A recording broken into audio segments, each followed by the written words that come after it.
बिस्मिल्लाहिर्रहमानिर्रहीम। उम्मीद है आप सब खैरियत से होंगे। इन दिनों अक्सर स्टूडेंट हमारे साथ कांटेक्ट करते हैं और हमसे बार बार पूछते हैं कि सर कोई गेस्ट पेपर के बारे में बताएं। तो इसलिए मैंने सोचा कि थोड़ा सा गेस्ट पेपर पे बात किया जाए। तो इंशाल्लाह मैं फर्स्ट ईयर के गेस्ट पेपर पे अभी बात करूँगा, इसके बाद फिर सेकेंड ईयर के गेस्ट पेपर पे, और उसके बाद इंशाल्लाह ईटा वालों के लिए कुछ इंपॉर्टेंट बातें उसके लिए अपनी वीडियो बनाऊँगा। तो इंशाल्लाह मैं फर्स्ट ईयर गेस्ट पेपर भी ये तो मैंने तैयार किया हुआ है, ठीक है। और इसके साथ साथ इंशाल्लाह कोशिश करूँगा कि ये जिन टॉपिक का मैंने जिक्र किया है इसमें, तो इस पर थोड़ी शॉर्ट सी वीडियोस भी बनाऊँ। मैं अपनी कोशिश करूँगा, क्योंकि मसरूफियत ज़्यादा इस वजह से अक्सर मौका नहीं मिल पाता, लेकिन मैं अपनी पूरी कोशिश करूँगा, वादा नहीं कर सकता। तो उसमें आपको ये आ जाएगा कि आपको पता चल जाएगा कि इंशाल्लाह ये टॉपिक अगर पेपर के मुताबिक आपने मार्क्स लेने हैं तो इतना ज़्यादा वो, अगर आप डिटेल में भी न जाए ना, थोड़ा सा भी इंशाल्लाह लिखेंगे आसान वर्ड्स में, तो आपके लिए आसानी होगी। ये गेस्ट पेपर किन स्टूडेंट्स के लिए होता है इसे समझना बहुत ज़्यादा ज़रूरी है। तो सबसे ज़रूरी बात ये समझे कि जो स्टूडेंट वो काबिल है और वो ब्रिलियंट स्टूडेंट है, क्रीम स्टूडेंट है, तो उनके लिए तो ये बात ज़रूरी है कि वो सारा कोर्स करेंगे। उनके लिए ये बात नहीं है कि ये टॉपिक कर यानी अलिफ से ये तक वो सारा पढ़ेंगे, ठीक है। क्योंकि ये जो गेस्ट पेपर टीचर बनाते हैं तो ये एक अंदाज़ा होता है, और गेस्ट पेपर का ये मतलब नहीं होता कि इससे ज़रूर आएंगे और ये ज़रूर ये क्वेश्चन आएंगे, बल्कि ये गेस्ट पेपर इसलिए होता है कि ये उन स्टूडेंट्स की उम्मीद होती है जो पूरे साल तो स्टडी नहीं कर पाते और फिर सोचते हैं कि अब हम क्या करेंगे और नाउमीद हो चुके होते हैं। तो उनको उम्मीद दिलाना होता है कि नहीं जी, अगर आप ज़्यादा कुछ, अब देखिए बिल्कुल न करने से तो बेहतर है कि ये थोड़ा बहुत कर लिया जाए, और इंशाल्लाह थोड़े बहुत से भी आपका 70% पेपर हो जाएगा, ठीक है।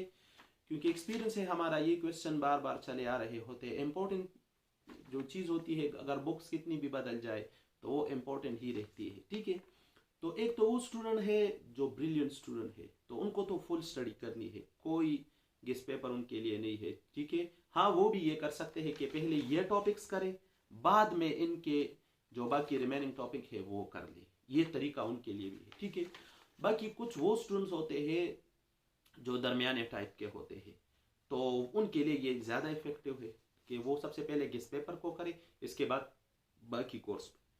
और एक वो स्टूडेंट होते हैं जिन्होंने बिल्कुल कुछ नहीं किया होता, तो ये स्पेशली गेस्ट पेपर उनके लिए होता है कि और कुछ नहीं कर सकते तो कम से कम कुछ तो हम कर लेना, ठीक है। तो चलिए स्टार्ट कर लेते हैं। ये गेस्ट पेपर है फर्स्ट ईयर के बायोलॉजी का। तो फर्स्ट ईयर बायोलॉजी में अगर आप पहले चैप्टर में जाए जिसमें जो सेल चैप्टर है, तो वैसे तो सारा का सारा सेल चैप्टर वो ईटा के लिए भी बहुत ज़्यादा इंपॉर्टेंट है और फर्स्ट ईयर पेपर के लिए भी बहुत ज़्यादा इंपॉर्टेंट है, लेकिन ये चंद क्वेश्चन उसमें फिर बहुत ज़्यादा इंपॉर्टेंट है, तो आप अपने साथ लिख भी सकते हैं, ठीक है। तो इसमें सबसे पहले न्यूक्लियस आपने करना है, न्यूक्लियस को आप फुल कवर कर लें, और इंशाल्लाह मैं कोशिश करूँगा इस पर एक शॉर्ट वीडियो बनाऊंगा। 10 मिनट के अंदर आप सारा न्यूक्लियस आपको याद हो जाएगा, फिर आप नहीं भूलेंगे इंशाल्लाह, ठीक है। तो एक न्यूक्लियस आप कर ले, इसके साथ आप प्लाज्मा मेम्ब्रेन कर ले, सेल मेम्ब्रेन, और साथ में लाइसोसोम, और ये दो टॉपिक माइटोकॉन्ड्रिया और क्लोरोप्लास्ट, ये तो जरूर करें। ये ईटा के लिए भी इंपॉर्टेंट है और फर्स्ट ईयर के लिए भी, माइटोकॉन्ड्रिया और क्लोरोप्लास्ट, ठीक है। तो सबसे पहले आप इस चैप्टर से ये टॉपिक्स कर ले, बाद में इंशाल्लाह आपको मौका मिले तो बाकी टॉपिक, राइबोसोम भी बहुत ज्यादा इंपॉर्टेंट है, ठीक है, इसके साथ एंडोप्लाज्मिक रेटिकुलम, लेकिन सबसे पहले आप ये टॉपिक्स कर ले। इसके साथ अगर आप बायोलॉजिकल मॉलिक्यूल पे आ जाए तो ये दोनों चैप्टर अगर आप देखें तो ये बहुत ज्यादा इंपॉर्टेंट है, इसमें आप किसी टॉपिक को भी नहीं छोड़ सकते, लेकिन अगर आप फुल नहीं कर सकते तो पहले आप इतना करें कि आप लोग कार्बोहाइड्रेट को सबसे पहले करें, और कार्बोहाइड्रेट में फिर ये जो डाइसेकाराइड है, अक्सर इस पे एमसीक्यूज, उस पे वो बात, इस पे पेपर में छोटा सा शॉर्ट क्वेश्चन अक्सर आ जाता है, या फुल कार्बोहाइड्रेट पे पूरा एक लॉन्ग क्वेश्चन भी कभी कभी आ जाता है। तो कार्बोहाइड्रेट करें आप, और प्रोटीन करें स्पेशली, और लिपिड अगर आपके पास वक्त आता तो फिर लिपिड भी कर ले, ठीक है। इसके साथ अगर हम एंजाइम पे जाए तो एंजाइम भी इंपॉर्टेंट है और इसमें बहुत से टॉपिक इंपॉर्टेंट है, लेकिन अगर आपने चूंकि अभी आपके पास वक्त कम है और आपने कुछ टॉपिक्स करने हैं तो फिर कैरेक्टरिस्टिक्स ऑफ एंजाइम, इस पे आप काम करें, और आप इनहिबिटर पे काम करें, यानी इनहिबिटर को याद करें, ठीक है। एंजाइम में ये दो टॉपिक आप करें। बायो एनर्जेटिक फुल का फुल चैप्टर इंपॉर्टेंट है, और एक बात तो याद रखिए, इन तीन टॉपिक्स, बायोएनर्जेटिक दो टॉपिकों का नाम है, रिस्पायरेशन और फोटोसिंथेसिस। फिर रिस्पायरेशन में तीन टॉपिक है, glycolysis, Krebs cycle, electron transport chain. इन तीन टॉपिक से एक टॉपिक तो जरूर पेपर में आता है, glycolysis, Krebs cycle, electron transport chain, और अक्सर ग्लाइकोलिसिस और क्रेब साइकिल, क्योंकि वो जो वीक बच्चे हैं, ये मुझे सुन रहे हैं, जो कमज़ोर है, तो मुझे पता है वो इलेक्ट्रॉन ट्रांसपोर्ट चेन याद नहीं कर पाएंगे, तो इसलिए वो फिर ग्लाइकोलिसिस और क्रेब साइकिल पे फोकस करें।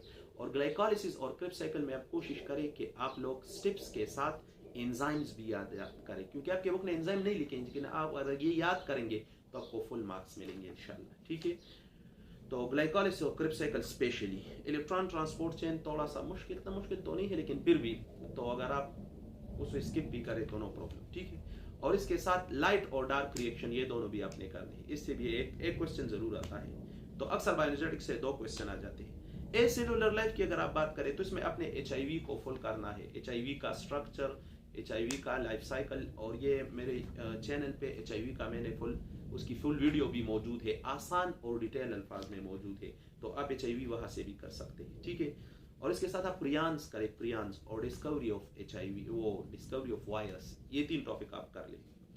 अगर हम प्रोकैरियोट की यानी बैक्टीरिया की बात करें तो इंपॉर्टेंस ऑफ बैक्टीरिया आसान टॉपिक है, आप वो कर सकते हैं। Control of bacteria, physical and chemical control of bacteria, और ह्यूमन के जो डिजीज है, ट्यूबरक्लोसिस है, निमोनिया है, और इस तरह कॉलेरा है, ये ह्यूमन के डिजीज बैक्टीरिया में। बैक्टीरिया के बाकी टॉपिक भी इंपॉर्टेंट है, वहां से भी क्वेश्चन आ सकते हैं, लेकिन पहले आप ये कर लें। प्रोटिस्ट और फंजाई की अगर हम बात करें तो आप सबको पता है एक बोरिंग चैप्टर है और अक्सर स्टूडेंट इसको करते भी नहीं, और चूंकि अगर आप याद भी कर ले तो आपने स्टडी के दौरान इसमें इंटरेस्ट शो नहीं किया होता है, तो मुश्किल से याद होते हैं।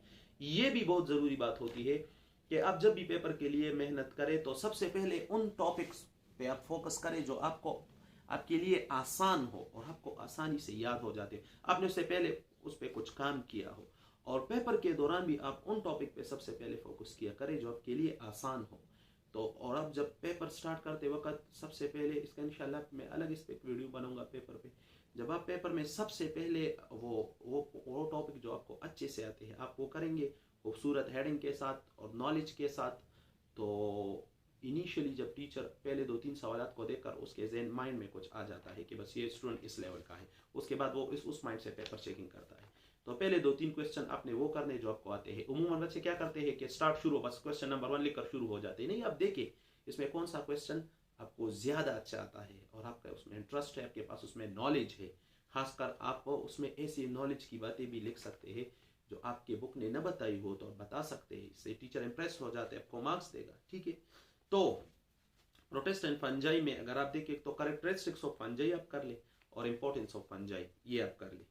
डाइवर्सिटी अमंग प्लांट, ठीक है, थोड़ा गंभीर चैप्टर है, तो अगर आपने फिलहाल बिल्कुल जीरो है, आपने कुछ नहीं किया, तो पहले आप आसान चैप्टरों पे फोकस करें, ये जरूरी बात है। अगर आप जीरो स्टूडेंट है और आपने बिल्कुल कुछ नहीं किया तो पहले आप आसान चैप्टरों पे फोकस करें।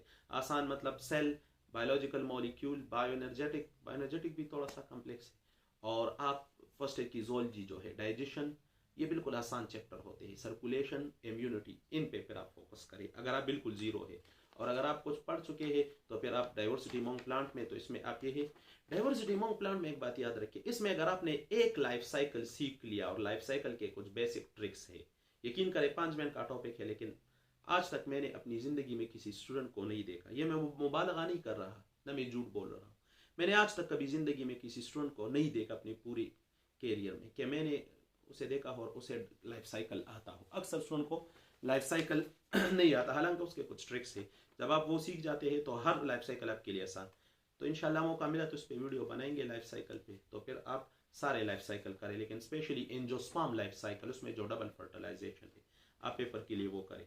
मोनोकॉट डाइकॉट डिफरेंस वो आप कर लें और इसके साथ जो जिम्नोस्पर्म है कैरेक्टरिस्टिक्स और इन्फ्लोरेसेंस वो आप कर ले। ठीक है, लेकिन इन्फ्लोरेसेंस में वो बच्चे ना पढ़े जो जीरो स्टूडेंट है, क्योंकि वो बुक में जो लिखा हुआ है उसकी आपको समझ नहीं आएगी। ठीक है, उन्होंने बड़ा अजीब सा लिखा है, अक्सर टीचर को भी समझ नहीं आती। ठीक है, तो फिर अगर हम आ जाए एनिमिलिया पे, डाइवर्सिटी अमंग एनिमल में, तो उसमें आप उसके सारे, आपको पता है कि उसके सारे फाइलम इंपॉर्टेंट है, लेकिन स्पेशली जो आर्थ्रोपोडा है आप उस पर करें, और उसके साथ एकाइनोडर्म पे आप करें, और कॉर्डेट तो सारा, specially classes fishes, amphibian, reptile, birds, mammal, इन सब पे आप करें, क्योंकि ये थोड़ा थोड़ा सा इंटरेस्टिंग है और आसान भी है, ये जो आप लोग के पास कोऑर्डिनेट चैप्टर है। अब फॉर्म एंड फंक्शन की बात आ गई, तो इसमें आप प्लांट हार्मोन के बारे में आप कोशिश करें और उस पर काम करें। स्टोमेटा ओपनिंग एंड क्लोजिंग और स्टोमेटा के बारे में कुछ इन्फॉर्मेशन जो है वो आप याद करें। प्लांट मूवमेंट थोड़ा मुश्किल है और बुक ने थोड़ा गलत भी लिखा है, तो अगर आपको टीचर ने कराया है तो आप वो कर ले, बुक में गलतियां बहुत ज्यादा है, ठीक है। और मैंने प्लांट मूवमेंट के लिए बहुत आसान से ट्रिक्स बनाए हुए हैं, तो आप प्लांट मूवमेंट पे काम करें और वर्नलाइजेशन पे काम करें और फोटो पीरियोडिज्म आप कर ले और मेरिस्टेमेटिक टिश्यू। ये भी तब मैंने कहा कि अगर आप कुछ ना कुछ अगर आप जीरो स्टूडेंट है तो आप प्लांट्स चैप्टर से दूर रहे, बच्चों की पहुंच से दूर रखे, ठीक है। अगर आप जीरो स्टूडेंट है पहले आसान चैप्टर करें, वो कवर करने के बाद इस तरफ आ जाए। ये नहीं कि आप पहले दिन स्टडी के लिए बैठ जाए तो आप प्लांट चैप्टर उठा ले और फिर आपको एक लफ्ज की भी समझ ना आती हो और आप किताब बंद करके बस कह के बस देखा जाएगा। नहीं नहीं, आसान चीज तो आप कर सकते हैं। इसके बाद अगर हम फर्स्ट ज़ूलॉजी की तरफ आए तो डाइजेशन चैप्टर में आप स्टमक इंपॉर्टेंट टॉपिक है, ईटा के लिए भी है और पेपर के लिए, और पेंक्रियाज और लेवर पूरी बायोलॉजी में सबसे इंपॉर्टेंट टॉपिक। अगर मैं कहूं तो cribs cycle, electron transport, glycolysis, cribs cycle, electron transport chain और लिवर और पेंक्रियाज, इससे इंपॉर्टेंट टॉपिक नहीं है, ठीक है। और इसके साथ आप डेडेनम कर ले डाइजेशन में और अल्सर कर ले, और सर्कुलेशन में आप लोग हार्ट को फुल आपने करना है, हार्ट का फुल, और एथेरोस्क्लेरोसिस आप कर ले और लिम्फेटिक सिस्टम, ब्लड प्रेशर पे भी आप वो कर ले, और ईसीजी अगर आपको आती हो तो आप देख ले, वरना से छोड़ दे, फिर आपको समझ नहीं आएगी, ठीक है। असल में ईसीजी एक शॉर्ट टॉपिक, बुक ने तो बहुत लंबा लिखा है लेकिन वो सारी बातें फर्स्ट ईयर के स्टूडेंट को समझ नहीं आती, उसके शॉर्ट 2-3 ट्रिक्स है, अगर आप वो समझ ले तो 4 नंबर का शॉर्ट क्वेश्चन आप कर सकते हैं, ठीक है। तो इसको देखकर जब मैं देखता हूँ तो मुझे ये एहसास होता है कि थोड़ा सा काम फर्स्ट ईयर पे करना चाहिए बच्चों को आसान वर्ड में। अब ये देखिए ईसीजी 3 मिनट में आप आसानी से समझा सकते हैं, ठीक है, पेपर के लिए जो जरूरी है, लेकिन बुक ने इतना ऐसा लिख दिया है कि एमबीबीएस के स्टूडेंट को भी बहुत मुश्किल से वो समझ आ जाती है, ऐसे अजीब अजीब बातें उसने फर्स्ट ईयर के बुक में लिखी है, ठीक है। तो आखिर में अगर हम इम्यूनिटी चैप्टर पे बात करें तो उसमें आप third line of defence specially करें, बी लिम्फोसाइट और टी लिम्फोसाइट पे आप थोड़ा सा काम करें, इसके टाइप्स पे वैक्सीन आप कर ले, ऑटो इम्यून डिजीज अक्सर पेपर में आ जाता है, और इंटरफिरान, और साथ में मैक्रोफेज और न्यूट्रोफिल वगैरह, इस पे काम करें। तो ये एक शॉर्ट गेस्ट पेपर मैंने बनाया है, आप पहले इस तरह करें कि पहले इन टॉपिक्स को क्लियर करें, इसके बाद अगर आपके पास वक्त है तो फिर बाकी लग जाए, आप जितना कर सकते हैं, लेकिन कोशिश किया करें कि जिस टॉपिक को भी करें तो थोड़ा सा सही तौर पे करें ताकि पेपर में आप सही तौर पे। दूसरा, आपके पास ये भी मौका होता है कि आप जो भी यानी फर्स्ट ईयर के लिए भी तैयारी कर रहे होते तो जब आपके पास फ्री वक्त होता है तो आप साथ में थोड़ा सा एमसीक्यूज भी देख लिया करें, क्योंकि अभी आपकी फ्रेश स्टडी है, आप एक टॉपिक याद कर लेते तो थोड़ा सा एमसीक्यूज जब उस पर आप देख लेते हैं, पेपर में भी वैसे 20 एमसीक्यूज तो आ जाते हैं, तो थोड़ा सा आप एमसीक्यूज भी साथ देखा करें। और एमसीक्यूज के लिए स्पेशली वो एमसीक्यूज जो बुक से रिलेटेड हो, आउट ऑफ कोर्स चीज़ों से बचे। सबसे ज़्यादा नुकसान बच्चों को आउट ऑफ कोर्स चीज़ें देती है। और जब आपका फर्स्ट ईयर हो जाए पेपर, तो जिस दिन आपका फर्स्ट ईयर आपका आखिरी प्रैक्टिकल हो जाए उसी दिन से आप सेकेंड ईयर के लिए तैयारी शुरू करें। ये चंद आखिरी बातें याद रखिए, ये इसलिए कि आपकी लाइफ का सबसे क्रिटिकल पीरियड वो सेकेंड ईयर है। सेकेंड ईयर में आपने कोर्स भी करना है और ईटा के लिए तैयारी भी करनी होगी, आप पे 2 काम होंगे। और फर्स्ट ईयर में उमूमन बच्चा वो नादान होता है, तो फर्स्ट ईयर में बहुत सी चीज़ें उसे समझ नहीं आती, लेकिन जैसे ही वो सेकंड ईयर में एंटर हो जाता है तो खुद ब खुद फर्स्ट ईयर आराम आराम से उसे समझ आनी शुरू हो जाती है। तो आपके सेकंड ईयर आपके लिए बहुत ज़्यादा, आपका सेकंड ईयर इंपॉर्टेंट है, उसमें अपने सेकंड ईयर कोर्स भी करना है, उसमें अपने ईटा के लिए भी तैयारी करनी होगी, उसमें अपने फर्स्ट ईयर को दोबारा रिवाइज भी करना है। तो इस वजह से आपका काम ज़्यादा है, तो आपका सेकंड ईयर लंबा होना चाहिए। तो जिस दिन आपका आखिरी पेपर हो जाए उसी दिन से आपने सेकंड ईयर के लिए तैयारी शुरू करनी है, ठीक है, चाहे वो पर्सनल हो, चाहे फर्स्ट ईयर पे दोबारा हो, चाहे जिस कंडीशन में भी हो, ठीक है। तो आप उसके लिए तैयारी शुरू कर दें और अभी से आप लोग बायोलॉजी, केमिस्ट्री, फिजिक्स के एक एक बेहतरीन एमसीक्यूज बुक वो सेलेक्ट करें, अपने टीचर से पूछ ले, ठीक है, और एक ज़्यादा नहीं, फिलहाल एक एक पे फोकस करके, वो जो कोर्स से ज़्यादा रिलेटेड हो, जो आपके कोर्स के मुआफिक हो, बहुत ज़्यादा इंडियन बुक से न लिया गया हो, जो फजूल किस्म के क्वेश्चन होते हैं, मुश्किल के और आउट ऑफ कोर्स। सबसे बुनियादी चीज़ जिसने हमारे बच्चों को बर्बाद किया है वो है आउट ऑफ कोर्स कंटेंट। हमारे बच्चे अक्सर कहते हैं कि हम जब बायोलॉजी की क्लास पढ़ते हैं या केमिस्ट्री की, तो हमें इससे समझ जैसे हम भी एमबीबीएस में बैठे होते हैं। आउट ऑफ कोर्स चीज़ों को देखकर तो बच्चे बहुत ज़्यादा खुश हो जाते हैं, लेकिन जब पेपर में बैठ जाते हैं, तो ये मेरे साथ खुद हुआ है, तो फिर अपने आप को गाली देते हैं, ठीक है।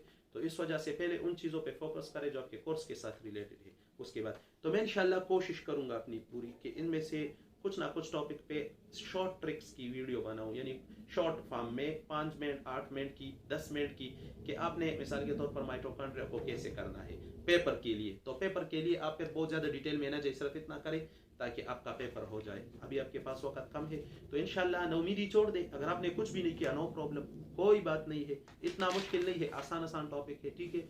नौमीदी छोड़ दे और अभी से इंशाल्लाह लग जाए। रमज़ान के अभी बहुत से दिन बाकी है, तो रोज़ाना 2-2 3-3 टॉपिक आप कर लिया कर, इंशाल्लाह आसानी से हो जाएगा। अगर फुल न भी किया कुछ ना कुछ हो जाएगा इंशाल्लाह। अल्लाह पाक आपकी मेहनत को ज़ाया नहीं करेंगे। तो इसके बाद इंशाल्लाह फिर सेकंड ईयर के किस पेपर फिर ईटा की उसके बारे में। जज़ाकल्लाह। अस्सलाम वालेकुम।